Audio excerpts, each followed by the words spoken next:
রাজ্যের বুথ ফেরত সমীক্ষা দেখেই ঘুম উড়ে গেছে রাজ্যের বর্তমান মুখ্যমন্ত্রী মমতা বন্দ্যোপাধ্যায় এবং তার ভাইপো অভিষেক বন্দ্যোপাধ্যায়ের। এই মুহূর্তে সব থেকে বড় খবর সরাসরি কালীঘাট থেকে। বন্ধুরা, আপনারা সকলেই জানেন গতকাল সারা দেশ জুড়ে যে সমস্ত বুথ ফেরত সমীক্ষক সংস্থাগুলো রয়েছে সেই সমীক্ষক সংস্থাগুলোর যে রেজাল্ট সামনে এসছে, বেশিরভাগ সমীক্ষক সংস্থার রেজাল্ট এসছে যে এবার ক্ষমতা থেকে সরে দাঁড়াতে চলেছে তৃণমূল কংগ্রেস এবং রাজ্যে ক্ষমতায় আসতে চলেছে নতুন পলিটিক্যাল পার্টি, যারা এতদিন পর্যন্ত রাজ্যে বিরোধীর আসনে ছিল, অর্থাৎ বিজেপি ক্ষমতায় আসতে চলেছে। দুটো একটা পিপলস পালস থেকে শুরু করে দু একটা ছোটোখাটো সমীক্ষক সংস্থার যে সমীক্ষা তারা টিএমসিকে এগিয়ে রেখেছে। বাকি ম্যাক্সিমাম যেগুলো ব্র্যান্ডেড, যেগুলো বড় বড় সংস্থা বা যাদের সমীক্ষা বিগত দিনে অনেকটা ফুলফিল হয়েছে, অনেক সময় মিলে গেছে, তাদের যে রেজাল্ট, তাদের রেজাল্টে এগিয়ে রয়েছে বিজেপি। আর এই সমীক্ষা দেখেই কার্যত ঘুম উড়ে গেছে রাজ্যের শাসক দল, বর্তমান শাসক দল। যদিও তাদের বয়স আজ শুধুমাত্র 4 তারিখ পর্যন্ত, সারা রাত কালকে ঘুমোতে পারেনি ডিপ্রেশনে। যদিও এখনও পর্যন্ত তৃণমূল কংগ্রেসের একাধিক নেতা নেত্রী তারা কনফিডেন্ট আছেন। কনফিডেন্ট বলতে মেন্টাল কনফিডেন্ট নিজেরাই নিচ্ছেন যে না, এই ধরনের সমীক্ষক সংস্থা যেগুলো রয়েছে সেগুলো মানে অনেক সময় সঠিক হয় না। 2021-এর সময় অনেক কিছু বলা হয়েছিল পশ্চিমবাংলায়, কিন্তু একটাও মেলেনি। মমতা বন্দ্যোপাধ্যায় সরকারই এসেছিল। কিন্তু এই 2021-এর থেকে আমরা যদি কম্পেয়ার করি 2026-এর বিধানসভা নির্বাচন, এবারে নির্বাচন বন্ধুরা সেফ অ্যান্ড সিকিউর হয়েছে।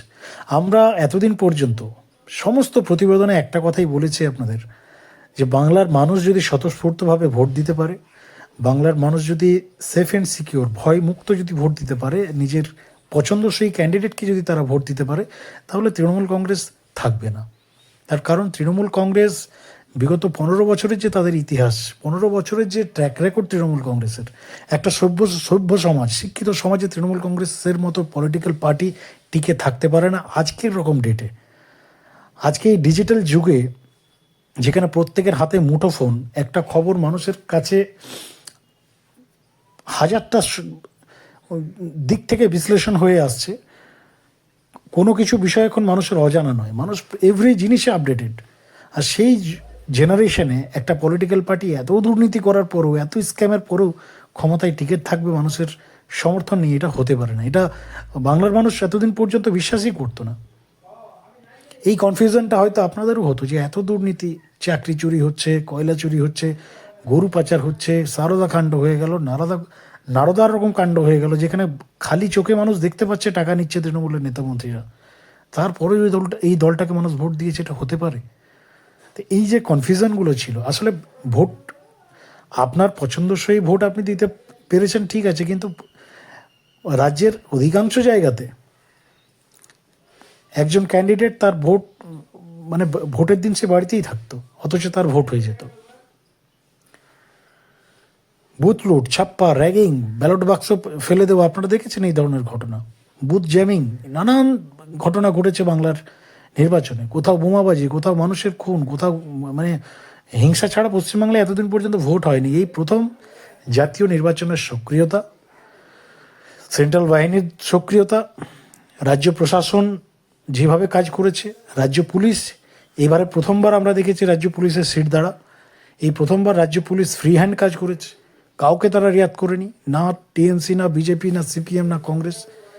যেখানে তারা বেনিয়ম বা আইন অমান্য দেখেছে তারা লাঠিচার্জ করেছে। এই সমস্ত কিছুর ফলস্বরূপ পশ্চিমবাংলায় এই ভোট বাংলার মানুষ দেখতে পেয়েছে, মানুষ নিজের ভোট দিতে পেরেছে।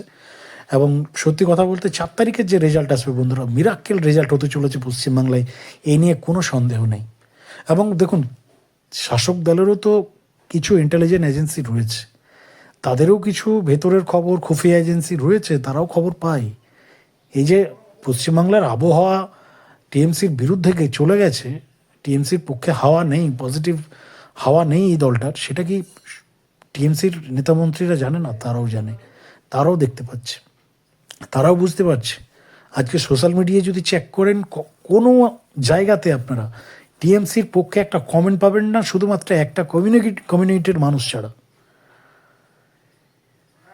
একটা কমিউনিটির মানুষ, তাদের আর অপশন নেই দেখুন, একটা কথা বলতে আমাদের কোনো অপশন নেই, মানে কোনো দ্বিধা নেই। আজকে পশ্চিমবাংলার মুসলিম সমাজ যারা জাতীয়তাবাদী আছেন, এডুকেটেড আছেন, তাদের কথা ছেড়ে দিলাম, কিন্তু বেশিরভাগ মুসলিম সমাজের যা মেন্টালিটি আমরা দেখেছি, তাদের কাছে বিজেপির তাদের কাছে এন্টি পলিটিক্যাল পার্টি। বিজেপিকে তারা সমর্থন করবে না। তাদের মধ্যে কি ঢোকানো আছে, মাথায় কি ঢুকে রয়েছে তাদের, মানে ঈশ্বর বা ভগবান জানে, তারা বিজেপিকে সমর্থন করবে না। তো যেহেতু পশ্চিমবাংলায় তারা দেখছে যে বিজেপির অপোজিশনে একমাত্র টিএমসি আছে, বাদবাকি হাতে আর কোনো পার্টি নেই, যার ফলস্বরূপ ম্যাক্সিমাম ভোটটা তারা টিএমসিতে কনভার্ট করে। কিন্তু যদিও এবারে এডুকেটেড মুসলিম, জাতীয়তাবাদী মুসলিম বা টিএমসির বিপক্ষে যে মুসলিম সমাজ, তারা এবার আমাদের কাছে যে রিভিউজ, কিছু ভোট কংগ্রেসে গেছে, কিছু ভোট হুমায়ুন কবিরের দল, এবং কিছু ভোট নওশাদ সিদ্দিকীর যে পলিটিক্যাল পার্টি, সেখানে আইএসএফে গেছে। তৃণমূলের ভোট ব্যাংক ভেঙে গেছে, এই নিয়ে কোনো সন্দেহ নেই। এবং 4 তারিখের রেজাল্ট যা খবর বন্ধুরা, চমক আসবে। বাংলার মানুষ 4 তারিখের যে রাত 4 তারিখের যে দুপুর 12টার পরে একটা যে মুক্তির হাওয়া, স্বাধীনতার হাওয়া, ফ্রিডমের হাওয়া কিন্তু বাংলার মানুষ রিয়েলাইজ করবেন। একটা খুশির ঝড় আসবে, সারা বাংলা জুড়ে পরিবর্তনের ঝড় আসবে, এই নিয়ে কোনো সন্দেহ নেই। শুধুমাত্র সময়ের অপেক্ষা। আজকে হচ্ছে বৃহস্পতিবার, শুক্র, শনি, রবি, 3 দিনের অপেক্ষা। 4 নম্বর দিনে বড় কিছু হতে চলেছে রাজ্যে। ধন্যবাদ।